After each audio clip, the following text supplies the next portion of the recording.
महिला मुलगी ही शिकली पाहिजे.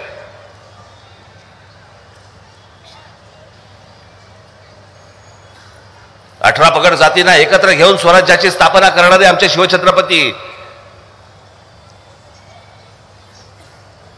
ते औरंगजेबाशी काय मराठ्यांच्यासाठी भांडण होते का? या हिंद प्रांताच्या प्रतिष्ठेसाठी भांडत होते ते. या महाराष्ट्रामध्ये राहणाऱ्या इथे या भागात राहणाऱ्या सर्व लोकांसाठी ते भांडत होते, त्याच्यासाठी लढाया करत होते. आपण आणून कुठे बसवले आहे ना जातीत.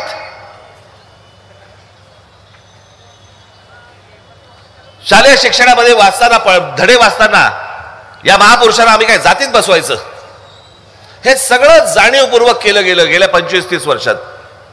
तुमच्या डोक्यामध्ये हा जो किडा घातला जातीचा ना, हा फक्त जाणीवपूर्वक केला का? कारण हा जो महाराष्ट्र होता, जो हिंदुत्वाने भारावलेला होता, त्या हिंदुत्वाला तोडण्या फोडण्याचं काम या शरद पवारांनी जातीतनं केलं.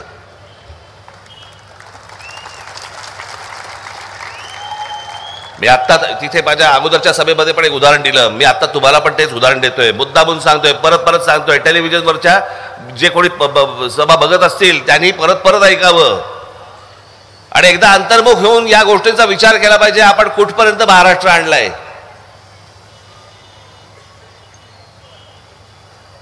आता काही दिवसांपूर्वीची मराठवाड्यामधली घटना आहे. एका घरामध्ये एका व्यक्तीचं निधन झालं. त्या घरामध्ये फक्त 3 माणसं होती, चौथा तो ज्याचं निधन झालं. त्याची तिरडी उचलायला चौथा खानदान नव्हता.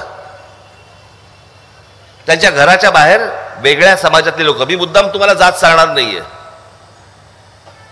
त्याच्या घराच्या बाहेर जी लोक होती, जी इतकी वर्ष सगळेजण खेळीमेळीच्या वातावरणामध्ये राहत होते, जे बाहेर राहणारे होते ते दुसऱ्या समाजाचे होते, त्यातला एकही जण त्या तिरडीला खांदा द्यायला नाही आला. नातेवाईकांची वाट पाहत बसले. 6 तासानंतर नातेवाईक आले. मग त्या तिरडीला चौथा खांदा मिळाला. मग ती उठली आणि मग स्मशानामध्ये गेले. इथपर्यंत महाराष्ट्र आणून ठेवला आपण.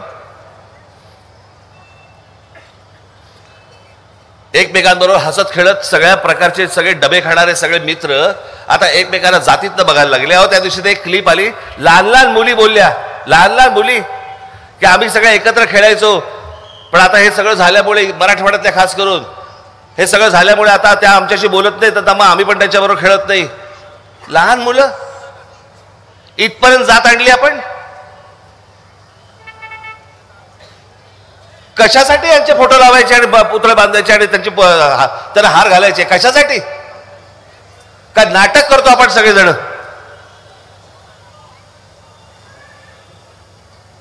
त्या शालेय पुस्तकामध्ये जी प्रतिज्ञा आहे ना, पहिलं पान आहे ना, सगळ्या मला असं वाटतं विद्यार्थ्यांनी पहिलं फाडून टाका. बघ, भारत माझा देश आहे, सारे भारतीय माझे बांधव आहेत, माझ्या देशावरती प्रेम आहे, फाडून टाका.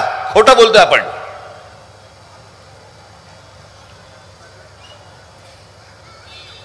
कोणती जात घेऊन बसलो आपण, जी जात तुम्हाला जगू देत नाही?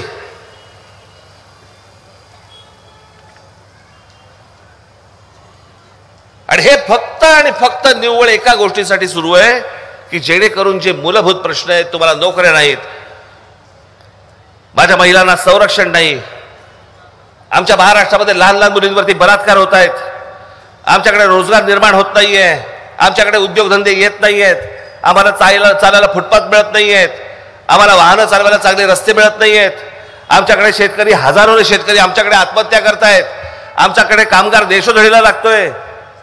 अनेक जे विषय आहेत ना, या सगळ्या विषयांकडे तुमचं लक्ष जाऊ नये याच्यासाठी म्हणून केलेली गोष्ट आहे. काय? जातीत लक्ष द्या, जातीवर लक्ष द्या. हे जात संपवतील, हे तुमची वाट लावतील, हे जातीमध्ये जे विष कालवलं जाते ना, यातनं माझी तुम्हाला विनंती आहे, या सगळ्या निवडणुका गेल्या तेल लावत. हे सगळे राजकीय सगळे पक्ष मेले तरी चालतील, महाराष्ट्र जगला पाहिजे.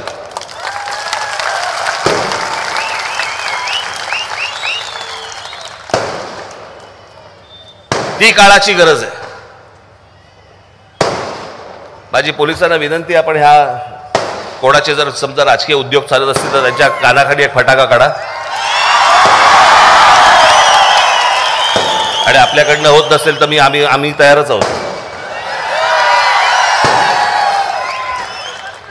पोलिसांना सांगतोय मी, आता आपल्याला ही गोष्ट करा तात्काळ.